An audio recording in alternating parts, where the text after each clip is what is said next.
সূরা হজের 1 নম্বর আয়াতের মধ্যে কি বলতেছেন দেখুন। এই আয়াতের ব্যাখ্যাটা শুনলে মুসলমান অন্তরটা কেঁপে ওঠে, ভয়ে অন্তর কেঁপে ওঠে।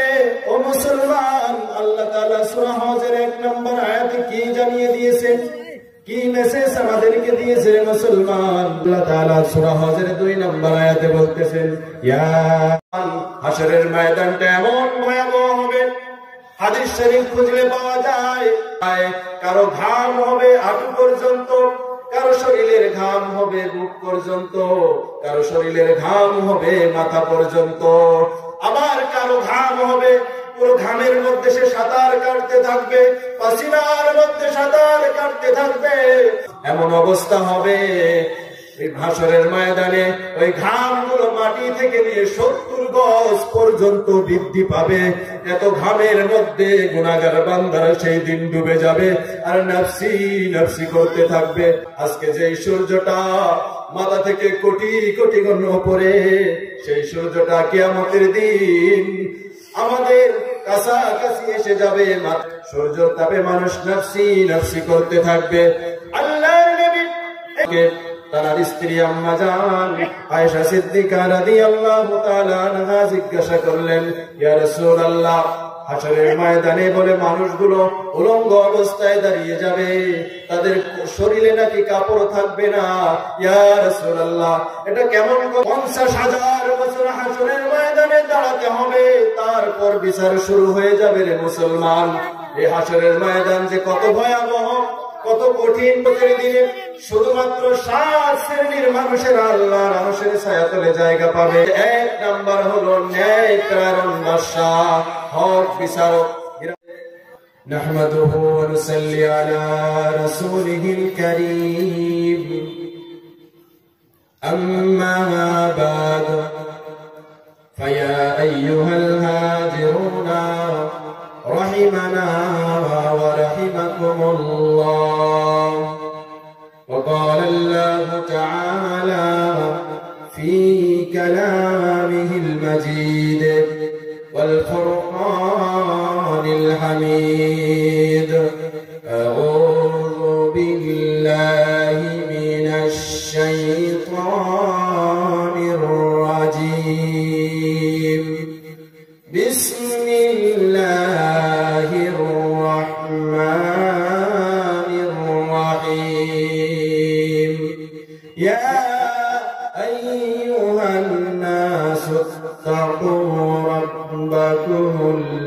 ربكم إن زلزلة الساعة شيء عظيم.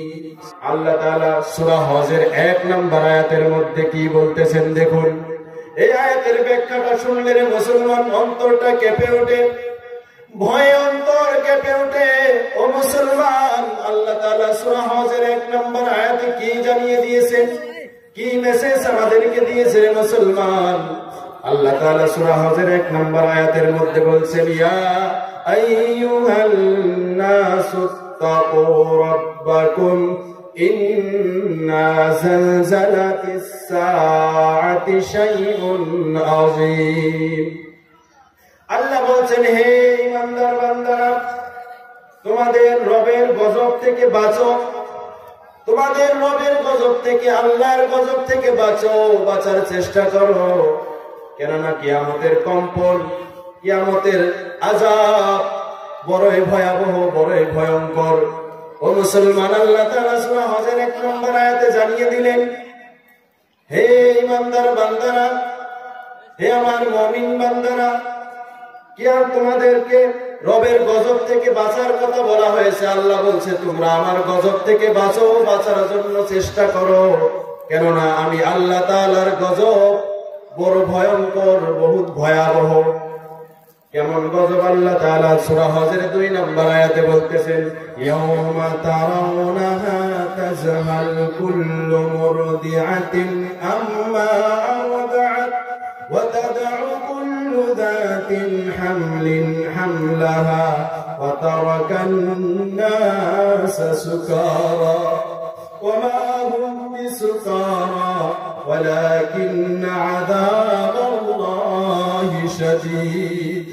আল্লাহ তাআলা বলছেন, যেই দিন তোমরা তা দেখবে অবস্থা এমন হবে যে প্রত্যেক দুধদানকারী নিজের দুধের বাচ্চাকে ভুলে যাবে, প্রত্যেক গর্ভবতী গর্ভপাত হয়ে যাবে, এবং মানুষকে তোমরা মাতাল দেখবে অথচ তারা মাতাল নয়, নেশাগ্রস্ত হবে না। আসলে আল্লাহর আযাব হবে এমনই কঠিন। আল্লাহ সূরা হজের 1 নম্বর আয়াতে বলছেন যে তোমরা আমার গজব থেকে বাঁচো, রবের গজব থেকে বাঁচার চেষ্টা করো, কেননা কিয়ামতের দিন বড় ভয়াবহ আযাব দেওয়া হবে। কিয়ামতের দিনটা বড় ভয়াবহ দিন। সেই দিন এমন হবে, এমন অবস্থা হবে মানুষের, প্রত্যেক দুধ পানকারিণী মা অর্থাৎ ছোট ছোট সন্তানওয়ালা মহিলারা যারা আছেন, যারা শিশুকে বুকের দুধ পান করায়, এইরকম দুধ পান করানোওয়ালা মা বোনেরা সেই দিন নিজের বাচ্চার কথা ভুলে যাবে। শুধু তাই নয়, আল্লাহ বলছেন হাসরের দিন এমন একটা দিন হবে যাদের গর্ভ হয়েছে, গর্ভবতী মহিলারা আল্লাহর সেই গজবে তাদের গর্ভ অটোমেটিক হয়ে যাবে, তারা বুঝতে পারবে না। মানুষগুলো হাসরের ময়দানে দাঁড়িয়ে আল্লাহর আরশের দিকে তাকিয়ে থাকবে, মাতাল অবস্থা হয়ে যাবে তাদের, মনে হয় তারা নেশা করেছে, এইরকম অবস্থা তাদের হবে। অবাহুম বিসুকারা, অথচ তারা নেশাকৃত অবস্থায় নয়, তারা নেশা করেনি। ও মুসলমান, এই কিয়ামতের এই ভয়াবহ দিনটায় মানুষ এইরকম ভাবে আল্লাহর আরশের দিকে দাঁড়িয়ে তাকিয়ে তাকিয়ে থাকবেন, নেশাকৃত অবস্থার মতো হয়ে যাবে, নেশাকৃত মানুষের মতো হয়ে থাকবেন। এমন একটা ভয়াবহ দিন হবে, সেই দিন মানুষ শুধু আল্লাহর আরশের দিকে তাকিয়ে নাফসি নাফসি করতে থাকবেন। মানুষ আল্লাহর কাছে বলবেন, ও রব্বুল আলামিন, আল্লাহ, ও রব্বুল আলামিন, তুমি আমাদের বিচার শুরু করে দাও। এই হাসরের ময়দানের আযাব আর সহ্য করা যায় না। এমত অবস্থায় মানুষগুলো অসহায় হয়ে নিজের বাবার কাছে যাবে, পরিচয় দেবে না, মায়ের কাছে যাবে, মা পরিচয় দেবে না, বোনের কাছে যাবে, বোন পরিচয় দেবে না। রে মুসলমান, একথা আমি বানিয়ে বলছি না। আল্লাহ তাআলা পবিত্র কোরআনুল কারীমে 30 নম্বর পারা সূরা নাসের মধ্যে জানিয়ে দিচ্ছেন, ইয়াউমা ইয়াফিরুল মারউ মিন আখিহি ওয়া উম্মিহি ওয়া আবিহি ওয়া সাহিবাতিহি ওয়া বানি লিকুল্লি ইমরিন মিনহুম ইয়াউমা ইযিন শানুন ইউগনি। সেই দিন তোমার মা বাবা ভাই বোন কেউ তোমাকে পরিচয় দেবে না, দেবে না। মানুষ মায়ের কাছে দৌড়াবে, বাবার কাছে দৌড়াবে, বাবা অস্বীকার করবে, না না তুমি আমার ছেলে নাও, মা অস্বীকার করবে, না না তুমি আমার মেয়ে নাও। এমনি ভাবে স্বামীর কাছে স্ত্রী যাবে, স্ত্রীর কাছে স্বামী যাবে, কেউ কাউর পরিচয় দেবে না। তাহলে কি ভেবেছেন হাসরের ময়দানে আমাদের যে দল রয়েছে, নেতা রয়েছে, আমাদের যে আত্মীয় স্বজন রয়েছে, বন্ধু বান্ধব রয়েছে, তারা সাড়া দেবেন? না না রে মুসলমান, আল্লাহ তাআলা এই কথা 28 নম্বর পারায় জানিয়ে দিলেন। সূরা মুমতাহিনার মধ্যে আল্লাহ পরিষ্কার ভাবে বলতেছেন, লান তানফাউকুম আরহামুকুম ওয়ালা আওলাদুকুম ইয়াওমাল কিয়ামাতি ইয়াফসিলুনা বাইনাকুম ওয়াল্লাহু বিমা তা'মালুনা বাসীর। সেই দিন তোমাদের বন্ধু বান্ধব আত্মীয় স্বজন কেউ পরিচয় দেবে না, কোনো কাজে আসবে না, কোনো কাজে আসবে না। রে মুসলমান, তাহলে কি তোমরা ভেবেছো দুনিয়ার জমিনে আমি অনেক মাস্তান, আমি রাজা, আমি বাদশা, আমার অনেক টাকা পয়সা আছে, সেইগুলো দিয়ে পার পাবো? একথা আল্লাহ তাআলা 30 নম্বর পারা সূরা হুমাযার মধ্যে জানিয়ে দিয়েছেন, ওয়াইলুল লিকুল্লি হুমাযাতিল লুমাযা। পৃথিবীর জমিনে যেই মানুষগুলো দাদাগিরি করে ঘুরে বেড়ায়, অহংকার করে ঘুরে বেড়ায়, মানুষের সামনে দাদাগিরি, মানুষের পিছনে দাদাগিরি, তাকাব্বুরি করে, আমি বিস্তারিত ভাবে আলোচনা করছি না রে মুসলমান, সময় খুব কম, শুধু তরজমাটুকু বলতেছি, তাফসীর আমি করতেছি না, অনেক সময়ের ব্যাপার। যারা মানুষের সামনে দাদাগিরি, পিছনে দাদাগিরি, আছে না এরকম মানুষ? আল্লাহ তাআলা বলতেছেন, ধ্বংস হোক ওই সকল ব্যক্তিরা যারা মানুষের সামনে দাদাগিরি করে, পিছনে দাদাগিরি করে। আল্লাহ পরের আয়াতে জানিয়ে দিচ্ছেন, আল্লাযী জামাআ মালান ওয়া আদ্দাদা, যারা দুনিয়ার পিছনে ছোটে, অনেক অর্থ জমিয়েছে, অনেক টাকা জমিয়েছে, পয়সা জমিয়েছে, এমনকি টাকা পয়সা গুনে গুনে গুনে গুনে ধন দৌলত গুলো গুনে গুনে ব্যাংকে জমা করতেছেন। আল্লাহ বলছেন, আল্লাযী জামাআ মালান ওয়া আদ্দাদা, গুনে গুনে টাকা জমা করছেন, অর্থ জমাচ্ছেন। আল্লাহ বলছেন, আমার বান্দা কি জানে না তাদের ওই অর্থগুলো, তাদের ওই ধন সম্পদ গুলোকে ধ্বংস করে দেওয়া হবে। আল্লাহ পরের আয়াতে জানিয়ে দিচ্ছেন কিসের দ্বারাই ধ্বংস করে দেওয়া হবে, নারুল্লাহিল মুকাদা, জাহান্নামের আগুনের দ্বারাই তাদের ওই অর্থ সম্পদ গুলোকে ধ্বংস করে দেওয়া হবে। ও মুসলমান, তাহলে কিসের তাকাব্বুরি, কিসের বড়াই দেখি আমি ঘুরে বেড়াই? বড় আমার টাকা পয়সা অর্থ সম্পদ দাদাগিরি কি আমাকে সেই দিন বাঁচাতে পারবে? পারবে বাঁচাতে? মুসলমান, হাসরের ময়দানটা এমন ভয়াবহ হবে, হাদিস শরীফ খুঁজলে পাওয়া যায়। হাসরের ময়দানে মানুষগুলো দাঁড়িয়ে যাবে, মানুষের শরীর থেকে এত ঘাম ঝরতে থাকবে, এত ঘাম ঝরতে থাকবে, মানুষের শরীরের ঘামের মধ্যে মানুষ ডুবে যাবে। হাদিসের মধ্যে পাওয়া যায়, কারো ঘাম হবে হাঁটু পর্যন্ত, কারো শরীরের ঘাম হবে বুক পর্যন্ত, কারো শরীরের ঘাম হবে মাথা পর্যন্ত, আবার কারো ঘাম হবে পুরো ঘামের মধ্যে সে সাঁতার কাটতে থাকবে, পাসিনার মধ্যে সাঁতার কাটতে থাকবে।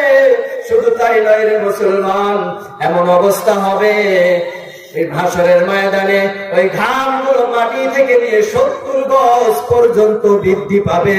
এত ঘামের মধ্যে গুনাহগার বান্দারা সেই দিন ডুবে যাবে আর নাফসি নাফসি করতে থাকবে।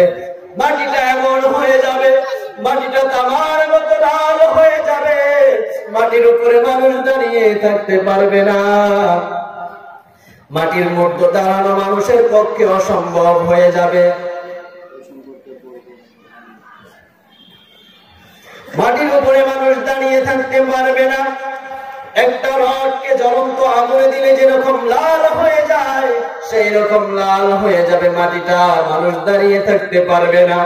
আজকে যে সূর্যটা মাথা থেকে কোটি কোটি গুণ উপরে, সেই সূর্যটা কিয়ামতের দিন আমাদের কাছাকাছি এসে যাবে, মাথার আধা হাত উপরে এসে যাবে। সূর্য তাপে মানুষ নাফসি নাফসি করতে থাকবে। আল্লাহর নবী এক সময়, আল্লাহর নবী হযরত নবী মুহাম্মদুর রাসূলুল্লাহ সাল্লাল্লাহু আলাইহি ওয়াসাল্লামকে তার স্ত্রী আম্মা জান আয়েশা সিদ্দিকা রাদিয়াল্লাহু তাআলা আনহা জিজ্ঞাসা করলেন, ইয়া রাসূলুল্লাহ, হাসরের ময়দানে বলে মানুষগুলো উলঙ্গ অবস্থায় দাঁড়িয়ে যাবে, তাদের শরীরে নাকি কাপড় থাকবে না। ইয়া রাসূলুল্লাহ, এটা কেমন কথা? এটা না একটা লজ্জাজনক কথা।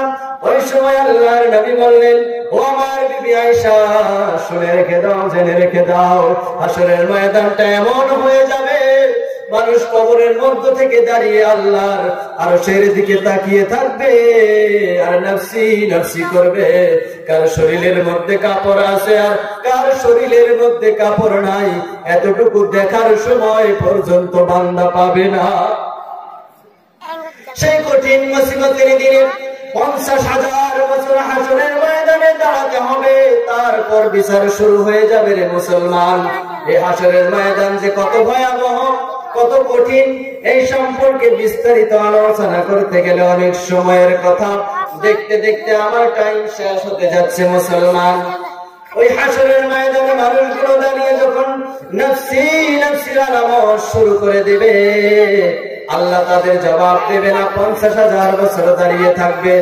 ওই কঠিন মুসিবতের দিনে শুধুমাত্র 7 শ্রেণীর মানুষের আল্লাহর আরশের ছায়াতলে জায়গা পাবে। কয় শ্রেণীর মানুষ? 7 শ্রেণীর মানুষ আল্লাহর আরশের ছায়াতলে জায়গা পাবে। তার মধ্যে 1 নাম্বার হলো ন্যায়কারণ বাদশা, হক বিচারক। গ্রামের মধ্যে আছে না হক বিচারক, দেওয়ানি থাকে না? 1 নাম্বার হলো ন্যায়কারণ বাদশা, হক বিচারক। যেই মানুষটা সব সময় হক কথা বলে, হক বিচার করেছে, সমাজের মধ্যে ঘুষ নেয়নি, কোনো ঘুষ খায়নি, কোন পার্টি দেখে, দল দেখে পক্ষপাতী হয়ে কথা বলেনি। যেটা হক বিচার সেই বিচার সব সময় করেছে। আর রাষ্ট্রীয়ভাবে নামাজ কায়েম করেছে, রাষ্ট্রীয়ভাবে যাকাত কায়েম করেছে, কোরআনের আইন দিয়ে বিচার করেছে।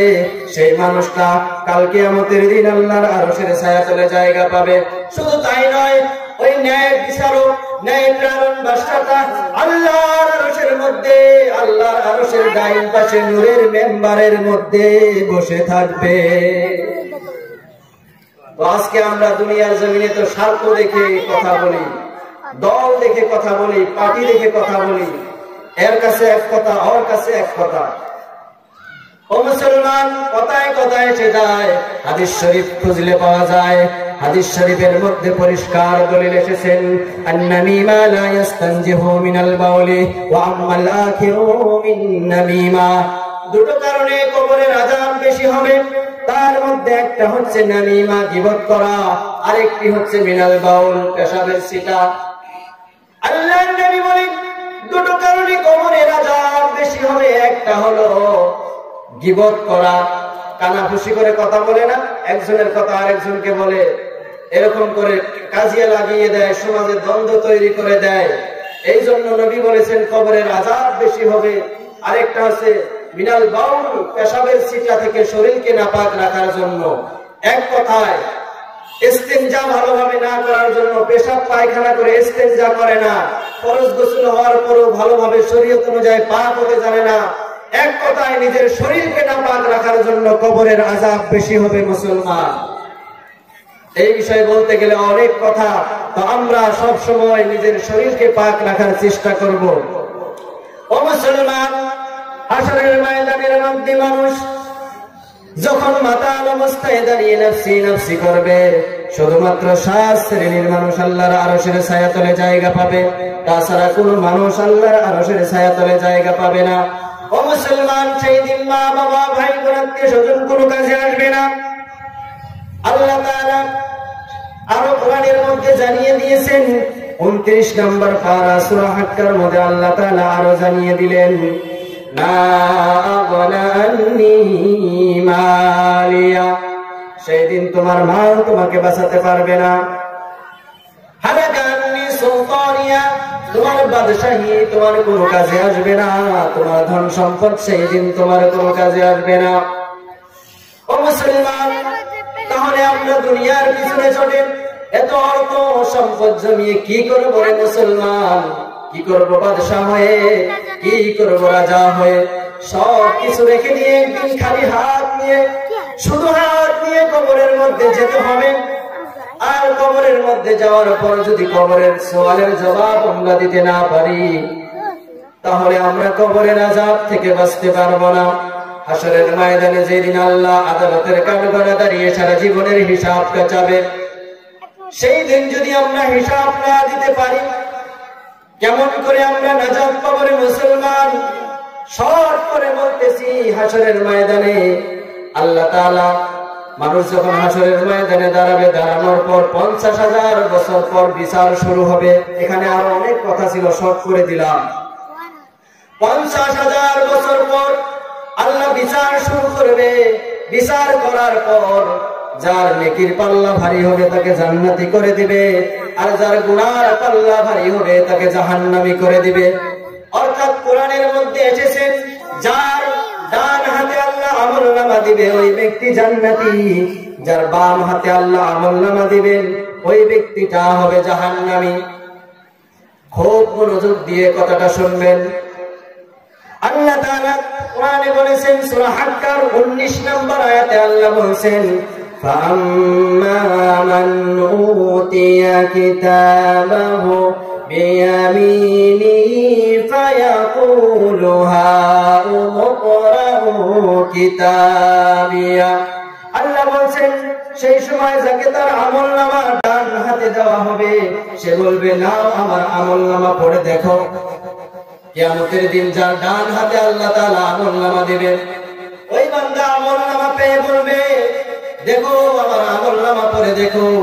আমার আমলনামার মধ্যে শুধু নেকি আর নেকি, নামাজের নেকি, রোজার নেকি, হজের নেকি, যাকাতের নেকি, দান খয়রাতের নেকি, মানুষের সঙ্গে ভালো ব্যবহারের নেকি, নেকি আর নেকি সওয়াব দিয়ে আমলনামাটা ভর্তি হয়ে আছে। ওই দিন ডান হাতে আমলনামা পানেওয়ালা বান্দাটা আনন্দে আনন্দিত হয়ে যাবে আর গর্ব করে হাসরের ময়দানে মানুষের সামনে দেখাতে থাকবে, দেখো আমার আমলনামা দেখো। আল্লাহ তাআলা সেই দিন ওই বান্দাকে আমলনামা দিবেন। পরের আয়াতে আল্লাহ বলেন, ইন্নী যানানতু আন্নী মুলাকিন হিসাবিয়া। আল্লাহ বলতেছেন সেই দিন বান্দা আমলনামা পেয়ে গর্ব করবে আর বলবে, ইন্নী যানানতু আন্নী মুলাকিন হিসাবিয়া, আমি জানতাম আমাকে হিসাবের সম্মুখীন হতে হবে। আল্লাহর মুমিন বান্দা বলবে, আমি জানতাম যে আজকের এই দিনে হাসরের ময়দানে আল্লাহর কাছে আমাকে হিসাব দিতে হবে, হিসাবের সম্মুখীন হতে হবে, এটা আমি জানতাম। পরের আয়াতে আল্লাহ বলছেন, ফাহুয়া ফি ঈশাতির রাদিয়া, তাই সে মনের মতো আমার আয়েশের মধ্যে থাকবে। আল্লাহ বলছেন সেই দিন বান্দা এমন আরাম আয়েশের মধ্যে থাকবে, এমন আরামদায়ক জায়গার মধ্যে থাকবে। আল্লাহ ও মুমিন বান্দারা, ও প্যারে মুসলমান দিনী ভাই ও বোনেরা, কান খাড়া করে শুনে রেখে দিন, যারা ডান হাতে আমলনামা পাবে, পাওয়ার পর গর্ব করে তারা বলবে, আর আল্লাহ তাকে জান্নাতের সুসংবাদটা শুনিয়ে দেবে। তার আগে আমি বলতে চাই, আল্লাহর জান্নাতটা কত সুন্দর, আল্লাহর জান্নাতটা কত দামি, কত সুন্দর, একটু বর্ণনা দেই। ও মুসলমান, হাদিস শরীফ খুঁজলে পরিষ্কার ভাবে পাওয়া যায় আল্লাহর জান্নাতটা, জান্নাতের যে ইটগুলো রয়েছে, জান্নাতের ইটগুলো প্রত্যেকটা ইট হবে স্বর্ণ এবং কি রূপার। কিসের ইট? জান্নাতের যে গাঁথনিগুলো থাকবে, জান্নাতের ইটগুলো হবে সোনা এবং কি রূপার ইট।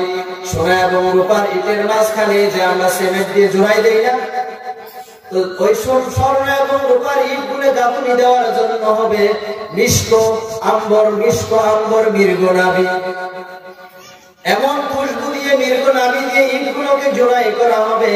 শুধু তাই নয়, জান্নাতের মাটিগুলো হবে জাফরান, আর জান্নাতের বাগানগুলো হবে স্বর্ণ এবং কি রূপার। জান্নাতের মধ্যে দুধের নদী থাকবে, মধুর নহর থাকবে, জান্নাতের ফলমূলের গাছগুলো উল্টো দিকে থাকবে, গাছের গোড়া থাকবে উপরের দিকে আর গাছের মাথা থাকবে নিচের দিকে। জান্নাতি বান্দা আরামের সঙ্গে যেটা মন সেটা উপভোগ করতে পারবে। ও মুসলমান, জান্নাতের বর্ণনা আমি দিচ্ছি না, এই দামি জান্নাত কি আল্লাহ আমাকে আপনাকে এত সহজে দিবে?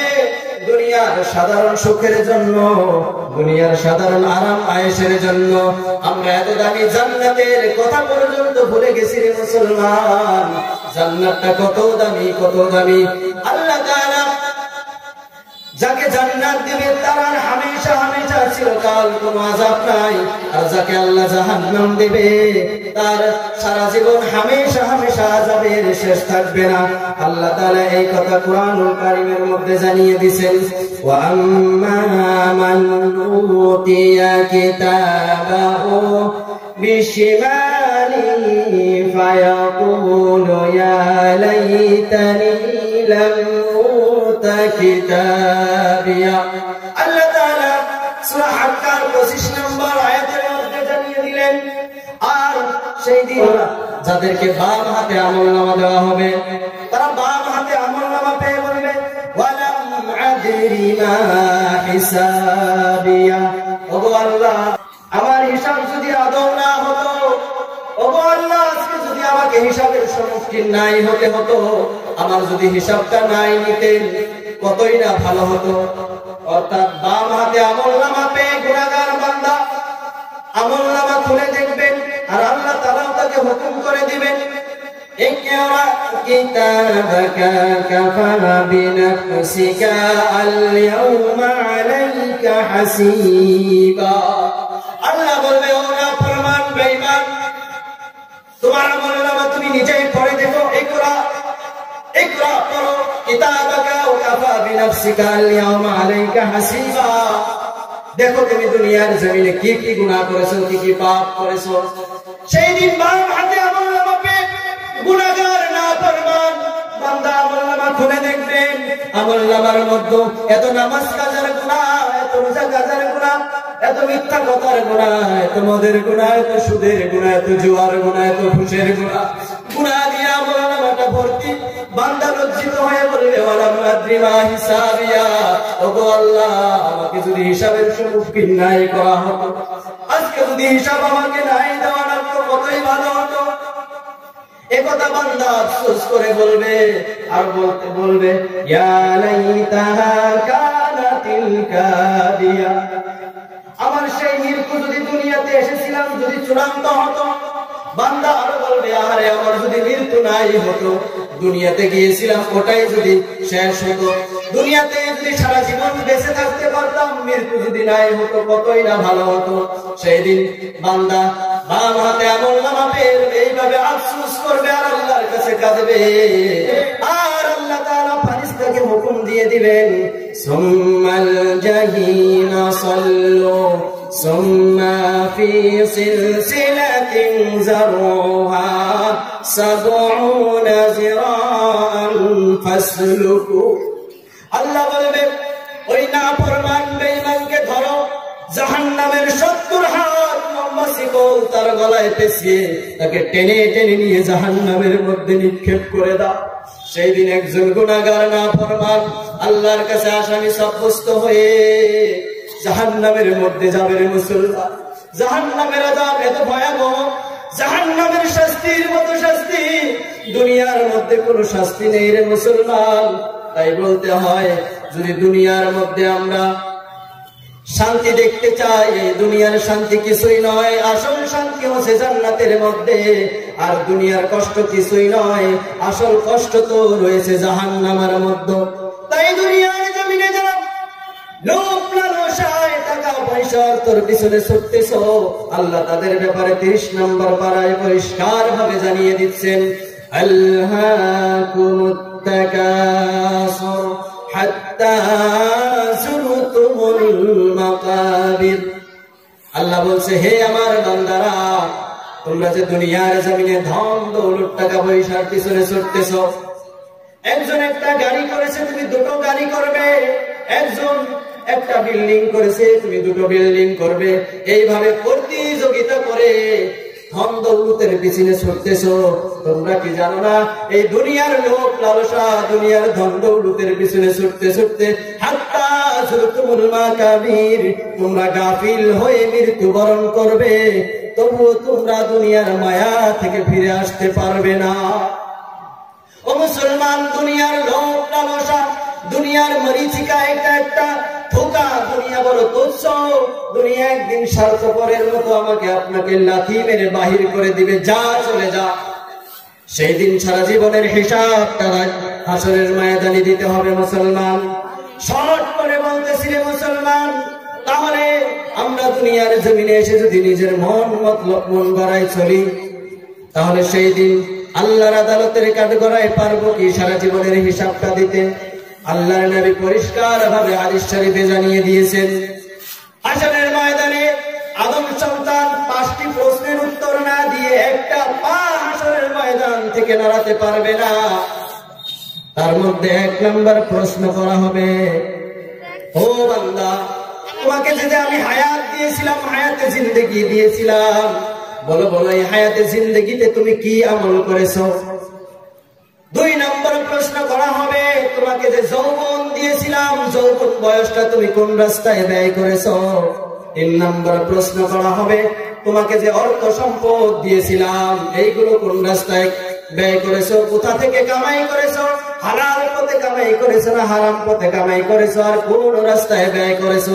5 নম্বর প্রশ্ন করা হবে, তোমাকে যতটুকু জ্ঞান দিয়েছিলাম, ইলম দিয়েছিলাম, সেই অনুযায়ী তুমি আমল করেছো না করনি? এই 5টি প্রশ্নের মধ্যে প্রধান প্রশ্ন হবে, গুরুত্বপূর্ণ প্রশ্ন হবে, ও বান্দা, তোমাকে যে যৌবন দিয়েছিলাম, যৌবন বয়সটা তুমি কোন রাস্তায় ব্যয় করেছো? ও মুসলমান, তাই যৌবনের কদর করা শেখো। যৌবন থাকতে যৌবনের কদর করো রে মুসলমান। আজকে যৌবন বয়সে তোমরা রং তামাশা করে যৌবন বয়সটা শেষ করে দিচ্ছ। যখন বুড়া হয়ে যাবে, বৃদ্ধা বয়স হয়ে যাবে, তোমার অন্তরটা ছটফট করবে মসজিদে যাওয়ার জন্য, তোমার অন্তর কাঁদবে মসজিদে যে সিজদা দেওয়ার জন্য, কিন্তু যেতে পারবে না। তোমার কখন শরীর অসুস্থ হয়ে যাবে, তোমার হাঁটুতে ব্যথা, কোমরে ব্যথা হয়ে যাবে। রে মুসলমান, যারা তোমরা বলতেছো যুবক বয়স শেষ করে নেই, এনজয় করে নেই, তাদেরকে বলতে চাই, ও যুবকেরা, তোমরা কি গ্যারান্টি দিতে পারবে যে তোমরা বুড়ো হওয়ার পরে মরবে? পারবে গ্যারান্টি দিতে?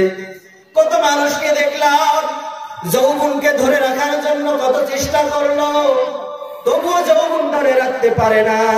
কত মানুষকে দেখলাম দাদা হয়ে নাতির লাশটা কবরের দিকে নিয়ে যাচ্ছে, কত মানুষকে দেখলাম বাবা হয়ে ছেলের লাশ কবরে নিয়ে যাচ্ছে। রে মুসলমান, আসার সিরিয়াল আছে, যাওয়ার জন্য কোন সিরিয়াল নাই।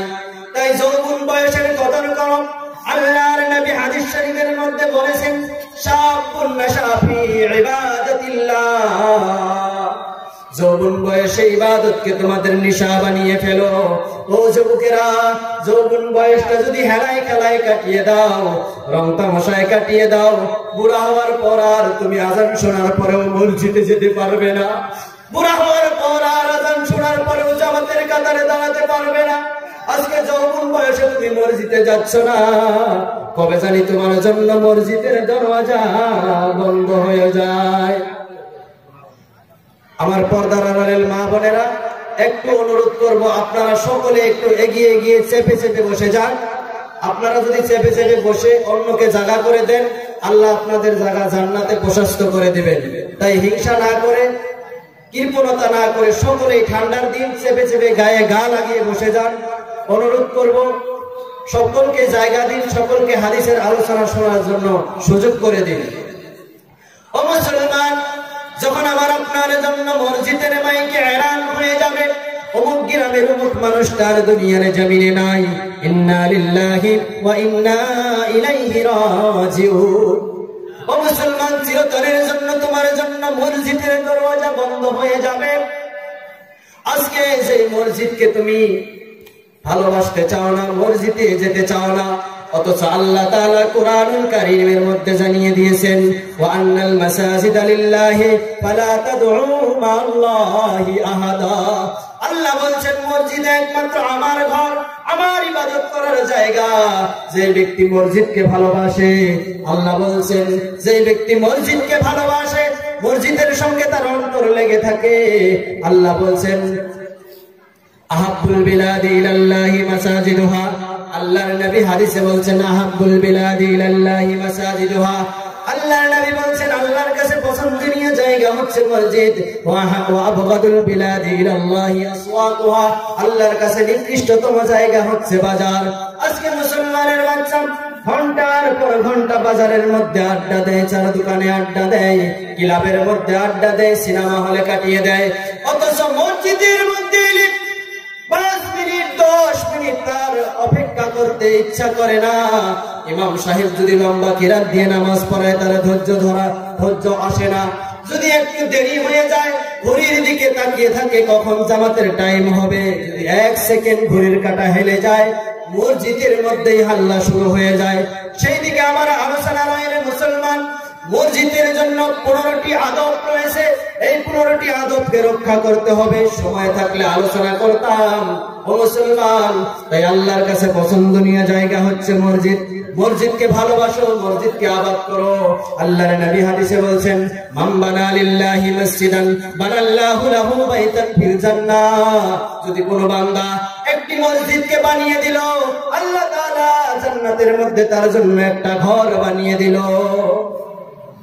শুধু তাই নয়, আল্লাহর নবী হাদিস শরীফের মধ্যে আরো জানিয়ে দিয়েছেন, ওয়া রাজুলুন কালবুহু মুআল্লাকুন ফিল মাসাজিদ। যে ব্যক্তির অন্তরটা মসজিদের সঙ্গে লেগে থাকে, মসজিদে না গেলে তার অন্তরটা ছটফট করে, মসজিদ থেকে বাহির হলে তার ভালো লাগে না। সংক্ষেপ করে বলছি, এক কথায় যে ব্যক্তি মসজিদকে অর্থ দিয়ে সহায় করে, মেহনত দিয়ে সহায় করে, দান খয়রাত করে সহায় করে, মসজিদে গিয়ে নামাজ পড়ে, মসজিদের আবাদ করে, ওই ব্যক্তিটার অন্তর মসজিদে লেগে থাকে। লেগে থাকার জন্য আল্লাহ তাআলা হাসরের ময়দানে তাকে ওই মসজিদের মধ্যে সওয়ার করে ফুলসিরাতের রাস্তা পার করিয়ে দেবে। মুসলমান, শুধু তাই নয়, মসজিদকে ভালোবাসলে কি ফায়দা কি লাভ? মসজিদকে ভালোবাসলে কি ফায়দা কি লাভ রে মুসলমান? আমরা যদি মসজিদকে ভালোবাসতে পারি, মসজিদকে আবাদ করতে পারি, হাদিস শরীফের মধ্যে এসেছেন একটা মানুষ দিনের মধ্যে যতবার মসজিদের মধ্যে যাবে অতবার জান্নাতের মধ্যে আল্লাহ ওই বান্দার জন্য মেহমানদারি করবে। সকাল সন্ধ্যা বান্দা যতবার মসজিদে যাবে অতবার জান্নাতের মধ্যে আল্লাহ তার জন্য মেহমানদারি করবে। আমরা সকলে মসজিদে যাব ইনশাআল্লাহ। হাত তুলে দেখাই, সকলে হাত তুলি, সকলে তাকবীর দেই, নারে তাকবীর, আরেকটু জোরে নারে তাকবীর, আরেকটু জোরে নারে তাকবীর। আমরা মসজিদে গিয়ে জামাতের সাথে নামাজ আদায় করার চেষ্টা করবো ইনশাআল্লাহ। মসজিদকে অর্থ দিয়ে, মেহনত দিয়ে, দান দিয়ে, সাদকা দিয়ে আমরা সহায় সহযোগিতা করে ভালোবাসবো ইনশাআল্লাহ। মসজিদকে নিয়ে দলবাজি পার্টিবাজি করবেন না মুসলমান। অনুরূপ মসজিদ আল্লাহর ঘর, এখানে কোনো রাজনীতি নয়। ও মুসলমান, মসজিদকে আবাদ করো, মসজিদকে ভালোবাসো। দুনিয়া থেকে যদি মেহনত করে যেতে পারো তাহলে তুমি সেই দিন জান্নাতি হতে পারবে। আর যখন আল্লাহ দয়ার জান্নাতটা পেয়ে যাবে, জান্নাতে তো সুন্দর হবে। আল্লাহ তাআলা হাসরের ময়দানে যখন হিসাব করবে, হিসাব করার পর যে ব্যক্তি জান্নাতি হবে তাকে জান্নাতে দিয়ে দিবে, আর যে ব্যক্তি জাহান্নামী হবে তাকে জাহান্নামের মধ্যে দিয়ে দিবেন। দেওয়ার পর জাহান্নামীরা জাহান্নামের মধ্যে আযাব ভোগ করতে থাকবেন। এই ঘটনাটা বলেই শেষ করে দিব। এখানে আরো কয়েকটি আয়াতের তাফসীর ছিল, সময় শেষ করতে পারছি না রে মুসলমান। আল্লাহ পাক যখন জান্নাতীদেরকে জান্নাতের মধ্যে দিবেন, জাহান্নামীদেরকে জাহান্নামের মধ্যে দিবেন। ও মুসলমান, যখন জান্নাতীরা জান্নাতের মধ্যে হামেশা হামেশা জান্নাতে গিয়ে আনন্দ উপভোগ করবেন, জাহান্নামীরা জাহান্নামের মধ্যে আনন্দ করতে থাকবেন। এমত অবস্থায় আল্লাহ পাক জান্নাতীদেরকে সালাম দিবে, আসসালামু আলাইকুম ইয়া আহলাল জান্নাহ, আসসালামু আলাইকা ইয়া আহলাল জান্নাহ। আল্লাহ তাআলা হঠাৎ করে জান্নাতীদেরকে সালাম দিবে। জান্নাতীরা অবাক হয়ে যাবে, আহারে কোথা থেকে সালাম এলো? হঠাৎ করে গায়েবী থেকে আওয়াজ আসবে, আসসালামু আলাইকা ইয়া আহলাল জান্নাহ। জান্নাতীরা অবাক হয়ে স্তম্ভিত হয়ে তাকিয়ে থাকবে। হঠাৎ করে আল্লাহ তাআলা গায়েবীতে আওয়াজ দিয়ে বলবে, ও আমার জান্নাতি বান্দারা, আমি তোমাদেরকে সালাম দিয়েছি। আমি যে তোমাদেরকে ওয়াদা করেছিলাম আমার দয়ার জান্নাতটা দিব, তোমরা আমার জান্নাত পেয়েছো না পাওনি? বান্দারা বলবে, হ্যাঁ আল্লাহ পেয়েছি। জান্নাতের মধ্যে কি কোন নিয়ামত তোমাদের পাওয়া বাকি আছে? বান্দা বলবে, হ্যাঁ আল্লাহ, সব নিয়ামত আমরা পেয়েছি, কোন নিয়ামত আমাদের পেতে বাকি নাই। কান লাগিয়ে আলোচনাটা শুনুন রে মুসলমান। জান্নাতি বান্দারা বলবে, ও আল্লাহ, তুমি যা যা ওয়াদা করেছিলে সবগুলো আমরা পেয়েছি, আর কোনো কিছুর অভাব আমাদের জান্নাতের মধ্যে নাই। হঠাৎ করে জান্নাতের মধ্য থেকে একদল মানুষ তারা বলবেন, ও রব্বুল আলামিন আল্লাহ, না না, জান্নাতের মধ্যে আমরা সব নিয়ামত পাইনি, এখনো কিছু নিয়ামত বাকি আছে। আল্লাহ বলবে, কি নিয়ামত? জান্নাতি কিছু বান্দারা বলবে, সব নিয়ামত তো আমরা পেয়েছি। অর্থাৎ জান্নাতের মধ্যে যারা আমাদের মতো সাধারণ মানুষ হবে তারা আল্লাহকে বলবে, আল্লাহ আমরা সব পেয়েছি। আর আলিম উলামারা বলবে, ওগো আল্লাহ, না না, সব নিয়ামত পাইনি, বাকি আছে। আলিম উলামারা তখন ওই জান্নাতীদেরকে বলবে, সব নিয়ামত পাওনি, সব নিয়ামত পাওনি। আলিম উলামা তখন আল্লাহকে ডেকে বলবে, ওগো রব্বুল আলামিন, আমরা তোমার নবীর হাদিসের মধ্যে পরিষ্কার করেছি, পরিষ্কার ভাবে নিজের চোখে দেখেছিলাম, ওগো আল্লাহ, জান্নাতের মধ্যে তুমি জান্নাতি বান্দাদের সঙ্গে দেখা করবে। আমরা পরিষ্কার হাদিসের মধ্যে পড়েছি, আল্লাহর নবী সাহাবাদেরকে বলেছিল, ও আমার সাহাবারা, পূর্ণিমার চাঁদ দেখতে কি তোমাদের অসুবিধা হয়? সাহাবারা বলছে, না ইয়া রাসূলুল্লাহ, পূর্ণিমার চাঁদ দেখতে আমাদের কোনো অসুবিধা হয় না। ওই সময় আল্লাহর নবী সাহাবাদেরকে বললেন, ও সাহাবা, যেমনি ভাবে চামড়ার দুটি চোখে তোমরা পূর্ণিমার চাঁদকে দেখতে পাও, এমনি ভাবে জান্নাতের মধ্যে চামড়ার দুটি চোখে তোমরা আল্লাহ রাব্বুল আলামিনকে দেখতে পাবে। সুবহানাল্লাহ বলবেন না? সুবহানাল্লাহ। একটু জোরে হয় না? সুবহানাল্লাহ। একটু মহব্বতে হয় না? সুবহানাল্লাহ। হাদিস শরীফের মধ্যে এসেছেন সুবহানাল্লাহি তামলাউল মিজান। কোন বান্দা যদি মহব্বতের সঙ্গে একবার সুবহানাল্লাহ পড়ে তার মিজানের পাল্লাটা ভারী হয়ে যায়। হাদিস শরীফে আরো এসেছেন সুবহানাল্লাহি তামলাউল মিজান আও তামলাউ মা বাইনাস সামাওয়াতি ওয়াল আরদ। কোন বান্দা যদি সুবহানাল্লাহ আলহামদুলিল্লাহ একসঙ্গে মিলিয়ে পড়ে আল্লাহ তাআলা তার মিজানের পাল্লাকে ভারী করে দেয়, আসমান জমিনের ফাঁকা জায়গাগুলো পূর্ণতে ভরপুর করে দেয়। সুবহানাল্লাহ বলার দরকার আছে না? আসুন এবার জান্নাতের মধ্যে যখন জান্নাতীদেরকে আল্লাহ সালাম দেবে, সালাম দেওয়ার পর আলিম উলামা গুলো বলবে ওগো আল্লাহ এখনো নিয়ামত বাকি আছে। এরকম মানে মেহফিলের পরিস্থিতি এরকম হলে আলোচনা হবে কেমন করে? এটা বলে আমি শেষ করে দিচ্ছি, শুনবেন না? না শুনলে ছেড়ে দিচ্ছি। বলবো এটা বলেই ছেড়ে দিচ্ছি। জান্নাতীদের ঘটনা। তখন জান্নাতের মধ্যে আল্লাহ তাআলা এসে সালাম দিবে, জান্নাতীদেরকে সালাম দিয়ে বলবে ও জান্নাতীরা বলো বলো কি কি নিয়ামত তোমরা পাওনি? জান্নাত থেকে আলিম ওলামার দলগুলো বলবে ওগো রব্বুল আলামিন আল্লাহ জান্নাতের মধ্যে আমরা সব পেয়েছি, কিন্তু একটা নিয়ামত বাকি রয়েছে, সেটা হলো আপনাকে দেখা। শর্ট করে দিচ্ছি মুসলমান। ওই সময় আল্লাহ তাআলা জান্নাতীদেরকে বলবে ও জান্নাতীরা তোমরা কি আমি আল্লাহকে দেখতে চাও? জান্নাতীরা বলবে হ্যাঁ হ্যাঁ আল্লাহ আপনাকে দেখতে চাই।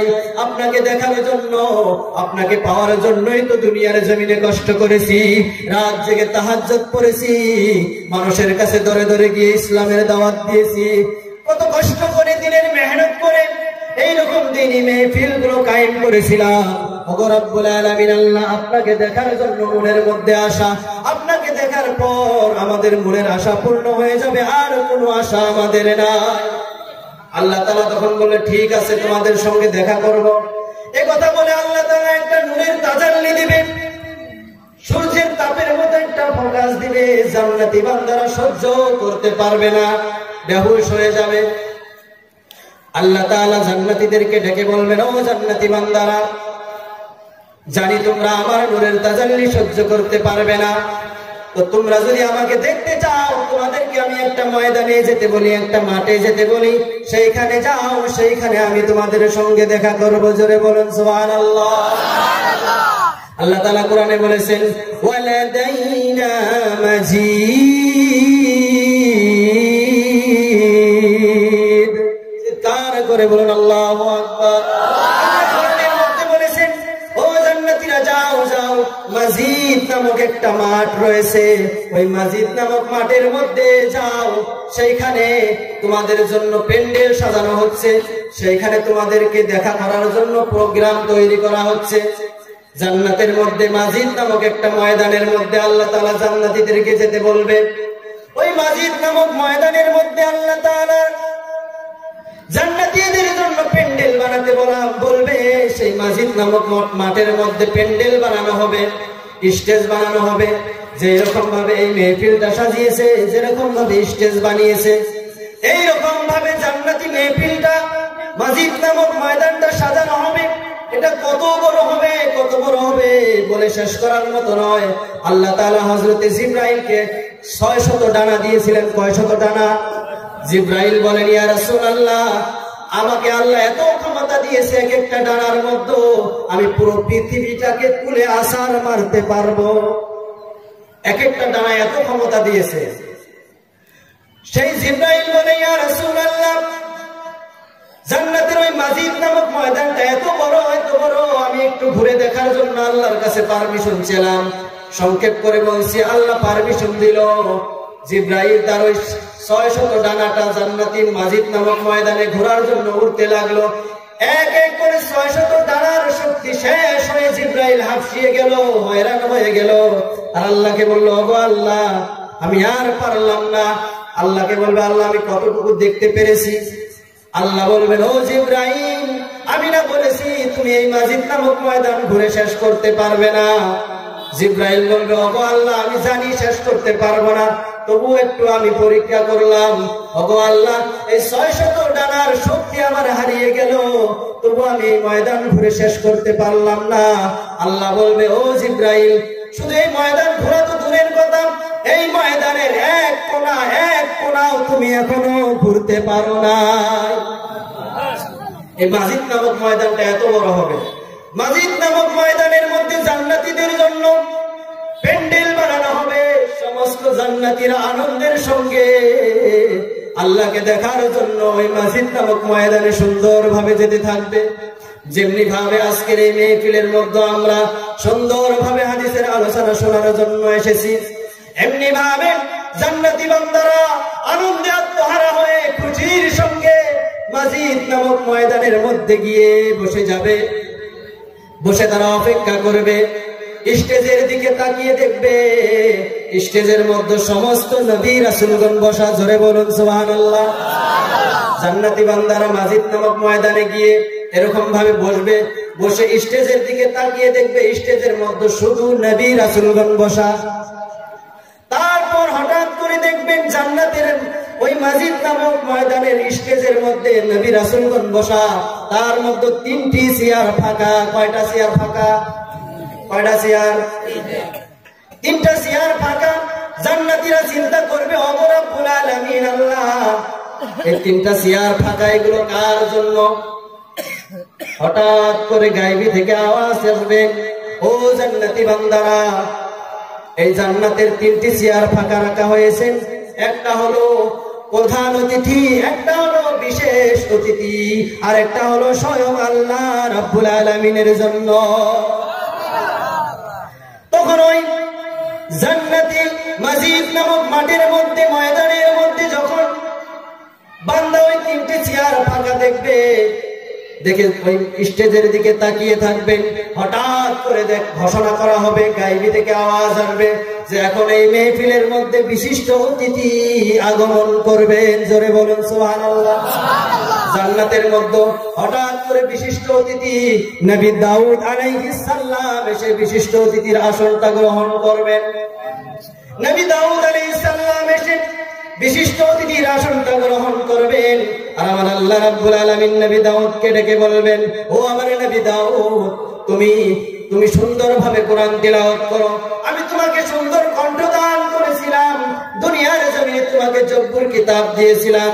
তুমি যখন সেই কিতাবটা তিলাওয়াত করতে, আসমানের পশু পাখিগুলো পর্যন্ত এসে এসে তোমার তিলাওয়াত গুলো শুনতো।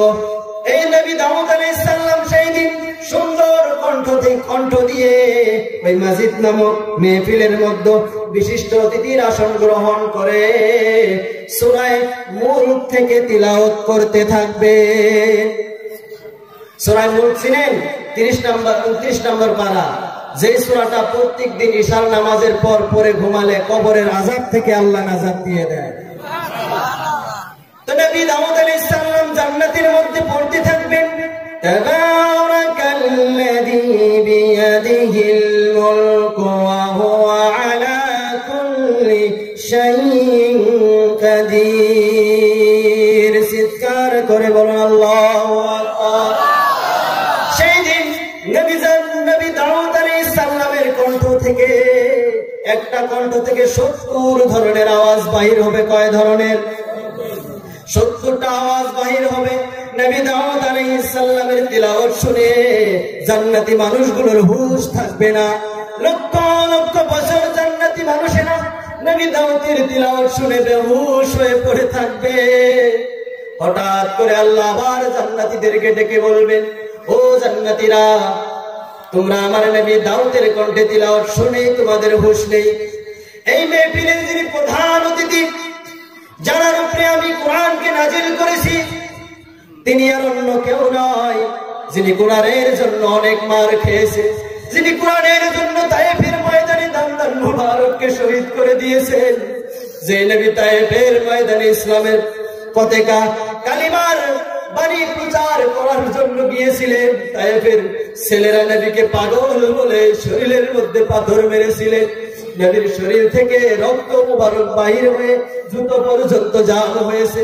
এগুলো অনেক ঘটনা বলছি না, ও নবী, তুমি যে কোরআনের জন্য তোমার খেলে এত অপমান হলে, এই কোরআন আমি তোমার উপরে নাজিল করেছি, আজকে সেই কোরআন থেকে তুমি তিলাওয়াত করো।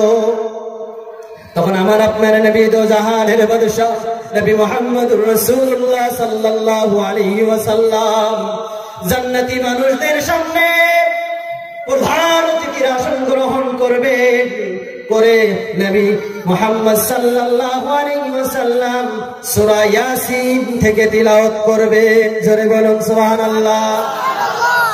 সূরা ইয়াসিন একবার তিলাওয়াত করলে 10 খতম কোরআনের সওয়াব পাওয়া যায়। জোরে বলুন। শুধু তাই নয়, অনেক ফজিলত রয়েছে। প্রত্যেকদিন ফজরের পরে সূরা ইয়াসিন তিলাওয়াত করতে হয়। আল্লাহ কোরআনে বলেছেন, ওয়া ইন্না কুরআনাল ফাজরি কানা মাশহুদা। আমার কোন বান্দা যদি সকাল সন্ধ্যা কোরআন তিলাওয়াত করে, কাল কিয়ামতের দিন কোরআনটা আল্লাহর কাছে সুপারিশ করে ওই বান্দাকে জান্নাতি করে দিবে। সংক্ষেপ করছি মুসলমান, তো আমার আপনার নবী ওই জান্নাতে মসজিদ নামক ময়দানের মধ্যে প্রধান অতিথির আসন গ্রহণ করে নবী আমার সুন্দর কণ্ঠ থেকে সূরা ইয়াসিন তিলাওয়াত করবেন। ইয়াসিন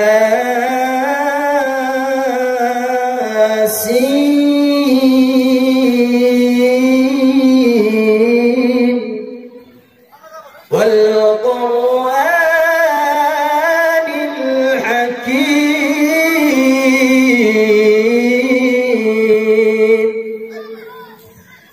ও মুসলমান, সেই দিন নবী সূরা ইয়াসিন থেকে তিলাওয়াত করবেন। আমার আপনার নবীর তিলাওয়াত শুনে জান্নাতি মানুষগুলো লক্ষ লক্ষ কোটি কোটি বছর হুঁশ হারিয়ে যাবে, তাদের হুঁশ আসবে না। যেই নবীর কোরআন তিলাওয়াত শোনার জন্য ওই মক্কার বড় বড় কাফিরেরা আবু জেহেল, উতবা, সাইবা রাতের অন্ধকারে লুকিয়ে লুকিয়ে নবীর তিলাওয়াত শুনতো, আর দিনের বেলা বলে বেড়াতো যে কাবার পাশে একটা মানুষ এসেছে, এটা হলো পাগল, ওর কথা তোমরা শুনো না, এরকম বলতো। নবীকে পাগল বলে মানুষের সামনে পরিচয় দিত, তার কথা শুনতে বারণ করতো। আর রাত্রের বেলায় লুকিয়ে লুকিয়ে ওরাই নবীর তিলাওয়াত, কোরআন তিলাওয়াত শুনতো। এটা অনেক কথা। ও মুসলমান, সেই সময় নবী জান্নাতের মধ্যে যখন সূরা ইয়াসিন থেকে তিলাওয়াত শুরু করে দিবেন, আমার আপনার নবীর তিলাওয়াত শোনার পরে জান্নাতি মানুষগুলোর লক্ষ লক্ষ কোটি কোটি বছর হুঁশ হারিয়ে যাবে। জান্নাতি মানুষগুলো হুঁশ হারিয়ে একদম ঘুমানোর মতো হয়ে থাকবে। হঠাৎ করে আল্লাহ তাআলা আবার ডেকে বলবে, ও জান্নাতি বান্দারা, ও জান্নাতি বান্দারা, তোমরা আমার নবী মুহাম্মদ সাল্লাল্লাহু আলাইহি ওয়াসাল্লাম আমার বন্ধুর কণ্ঠে তিলাওয়াত শুনে তোমাদের হুঁশ নাই।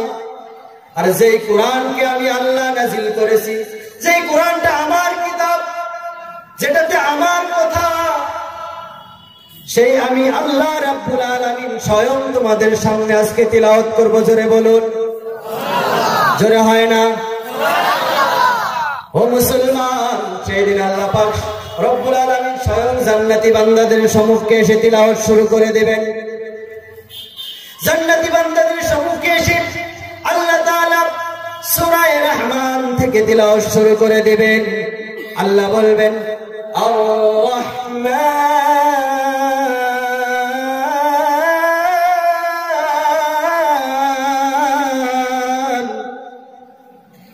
আল্লামাল কুরআন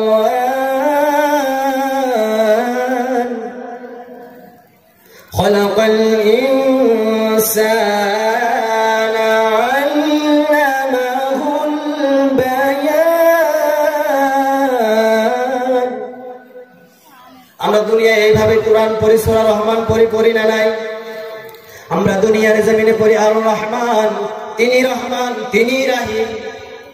আর সেই দিন আল্লাহ জান্নাতের মধ্যে জান্নাতি বান্দাদের সম্মুখে ভিন্ন ভঙ্গিমায় কোরআন তিলাওয়াত করবেন।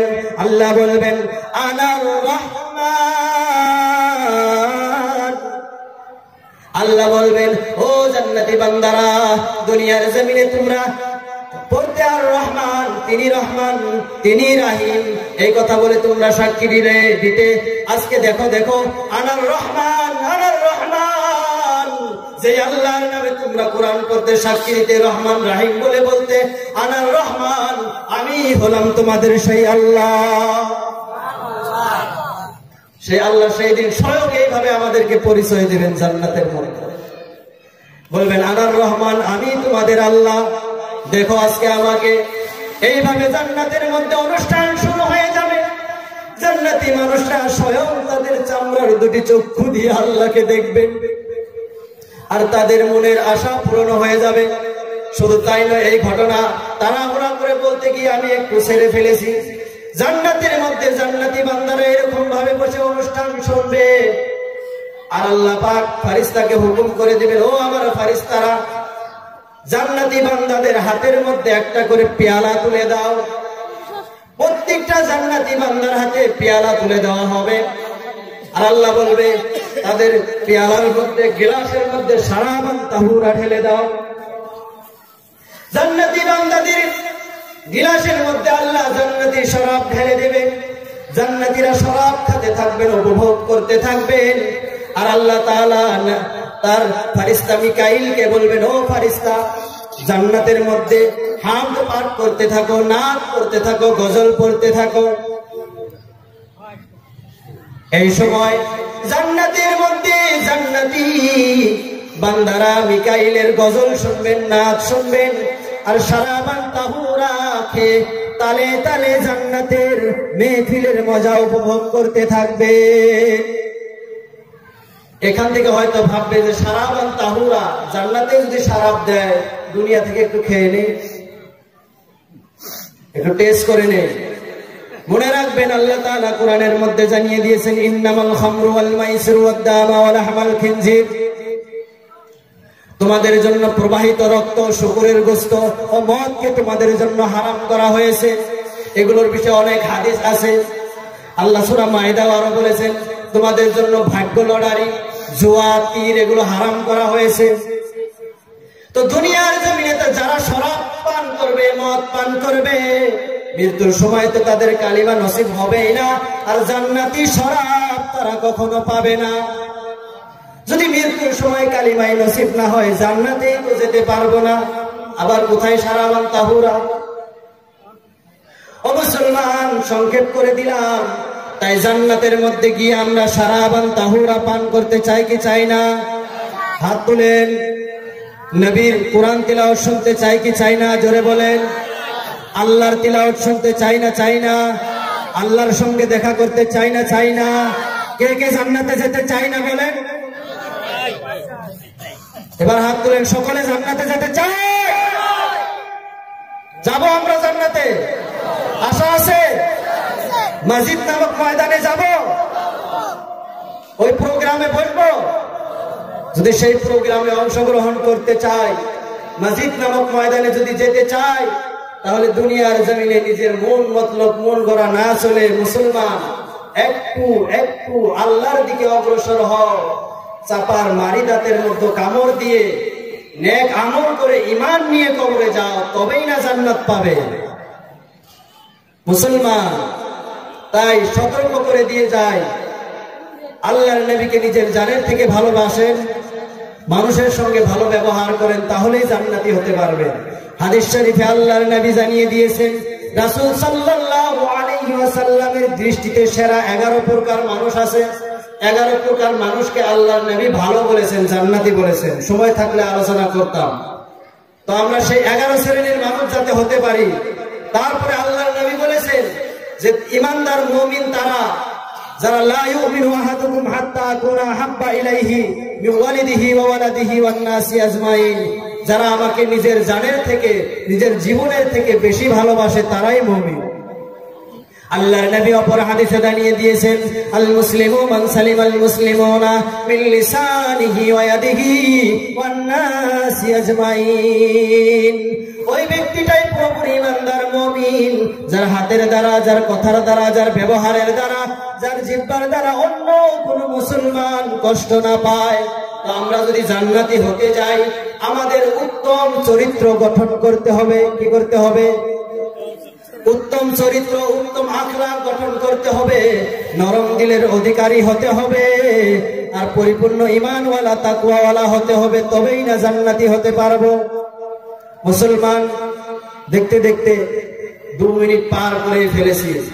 তো যাই হোক, আমার আলোচনা অনেক শুনে থাকেন, আপনাদের দূরের অতিথি এসেছেন, সকলে তাকবীর দেন, নারে তাকবীর, নারে তাকবীর। হযরত মাওলানা রুহুল আমিন সাহেব, সকলে বলেন জিন্দাবাদ। হযরত মাওলানা রুহুল আমিন সাহেবের আগমন। তো সকলে ইনার আলোচনা শুনেন, তারপরে আমাদের প্রধান অতিথি আসবেন, তার আলোচনা শুনবেন। এখানে মা বোনদের সম্পর্কে বলার ছিল, বলা হলো না, আমি পরের বক্তাদেরকে বলবো, পর্দা সম্পর্কে বলবেন। শেষে একটা কথা বলি, ওয়াকারনা ফি বুয়ুতিকুন্না ওয়ালা তাবাররাজনা তাবাররুজাল জাহিলিয়াতিল উলা। আল্লাহ বলেন, হে নারী, জাহিলিয়াতের যুগের মেয়েদের মতো পর্দাবিহীন ঘোরাফেরা করো না, পাতলা পাতলা ছোট ছোট কাপড় পরে ঘুরো না। যদি পর্দাবিহীন ঘুরো, হাসরের ময়দানে আযাব বড় ভয়াবহ, কঠিন আযাব। এই পর্দা করা ফরজ, পর্দার জন্য জাহান্নামে কঠিন আযাব হবে। মা বোনেরা, পর্দা করে চলবেন, স্বামীর খেজমত করবেন, 5 ওয়াক্ত নামাজ পড়বেন, রোজা করবেন, আর সাধ্য থাকলে হজ করবেন। আল্লাহর দয়ার 8টা জান্নাতের দরজা আপনাদের জন্য খোলা, আল্লাহ সহজ করে দিয়েছেন। তা আল্লাহ পাক সকলকে আমল করে চলার তৌফিক দান করুক। যা কিছু বললাম ভুল ত্রুটি ক্ষমা করবেন, আমার জন্য দোয়া করবেন। আল্লাহ